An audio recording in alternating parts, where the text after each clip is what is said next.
So, if I was to say what Lords of the Fallen is, it's like that cousin that you like, but the more you spend time with, the more annoying and frustrating he can get.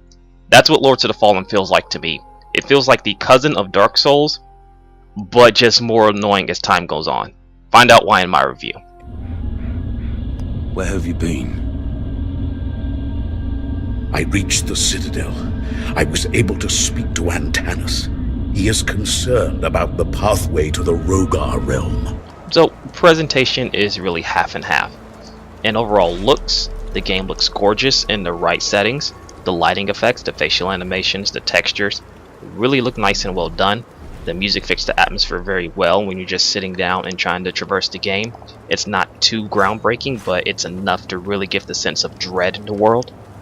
But, unfortunately, whenever you try and sit down and really immerse yourself in the game, the bugs happen. And there's quite a few to list off here. The most common ones that I found are the crash to the desktop, the poorly inconsistent frame rate dropping down to the low 10s, and audio drops coming from the dialogue, the cutscenes, even the game itself. There was times where the audio would just shut off completely. It would take 10 to 15 minutes for it to come back, or even sometimes I'd have to restart the game itself.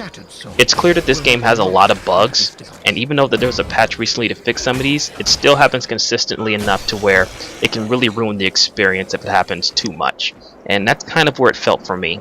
I really wanted to sit down and enjoy this game for the presentation, but the constant bugs and crashes really affected that.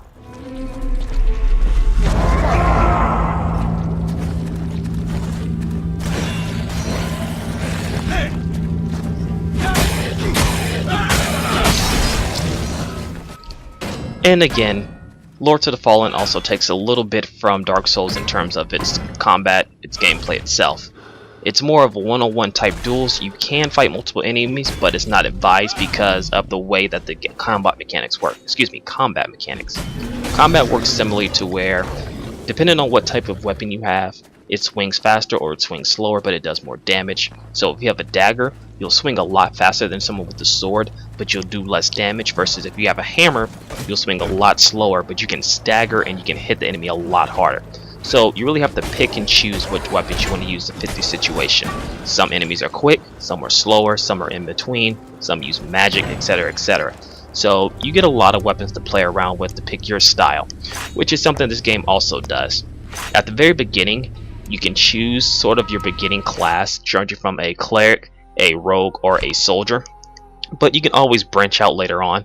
This is just more for a starting gear type thing. So for example, if you want to start out as a rogue but decided, you know what, I need more armor and defense, you can do that through leveling yourself up. This can be achieved by crystallized shards scattered throughout the entire game. These serve as sort of checkpoints into where you can store your overall experience. But when you do store your experience, you lose the modified bonus to which you can actually gain more loot. But going on from that, this is the place where you level up your stats, your magic, and your abilities so you can increase your strength, vitality, faith, etc, etc. This kind of serves as the bonfire mixed in with the person who would level you up. So they're nicely scattered around the map. They're not really too close, but they're not too far. So there's a bit more leeway in terms of exploration, which is something this game actually does very well. While it's not open world, you can explore and open up new pathways to gain more loot, such as rifts in the world. These really act as a risk versus reward, to where if you go in here, yes, the chances of the equipment and the drops are a lot better, but the enemies are usually a lot tougher and the objectives can be a bit harder than the regular game itself. Speaking of which, there is crafting in the game. When you pick up a rune, you can go to a certain blacksmith and he will break open the runes to which you can equip to your armor to make your armor magic defense, or equip to your weapons to do fire damage. It's nice, and it actually helps you out and makes you a lot stronger than you would usually be. And they're not really too hard to get. On the flip side, these rooms are also used to open doors. So again, is that risk versus reward? Do I save this room to power myself up, or do I use it to open a locked chest or a locked door? So the bosses are also a mixed bag. About 2 or 3 of them are just variations of enemies you've already fought in the game. The others are more unique and they have a lot of different patterns to what you need to recognize. You'll probably die a few times fighting these bosses in order to get their pattern down to where you can pretty much kill them fairly easy. I will say though, one boss really grinded my gears in a good way is the Infiltrator boss. It's very challenging to the fact where I really have to sit down and think what I was doing. Now with that being said, this game is a little bit easier, or I should say it's a lot easier than Dark Souls 2, which is claimed to be the easiest of the Souls series. I said it because around midway through the game, once I put my points into the right attributes, I could blow through the game fairly easy. I'm talking maybe 1-2 shot enemy mobs and just blow through everything with a certain type of magic.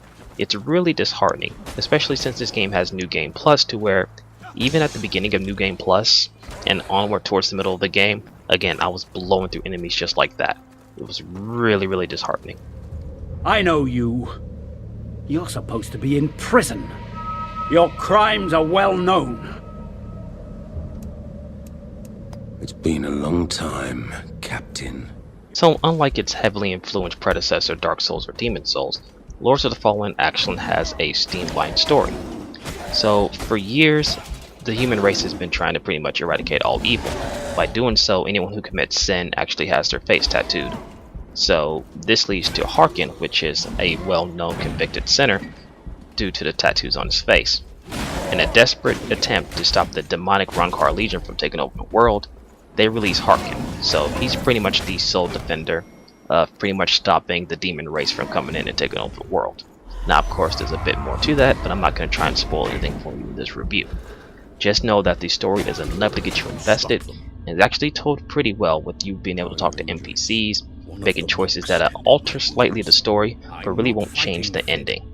So the game itself is really good in terms of storytelling. I like it a lot.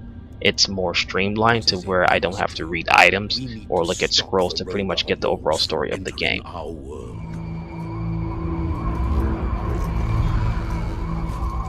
Fallen God, creator and destroyer of worlds, hear my vow! So, Lords of the Fallen borrows a lot from Demon/Dark Souls. There's no denying that. But it does enough to where it can stand out as its own entity. Unfortunately, part of that identity is that this game performs really poorly at times, especially on the PC. With constant frame rate drops, audio desync, audio cutoffs, and the game just crashing altogether. This game needs more stability patches before I can fully recommend it. Once this game gets patched out to where it's a more stable, more playable state, I would say go pick up this title. It's a very fun game, and for those who are really kind of scared to jump into the Demon/Dark Souls series, this is a nice alternative. But again, I want to say wait for a few more stability patches before you go out and pick up this title. So that's what I thought about Lords of the Fallen. This game has potential, but it needs more patches. If you like this review, be sure to leave a like and dislike, leave your thoughts on the game itself if you've already played it, and be sure to check out putthatback.org for more news, reviews, and game related news.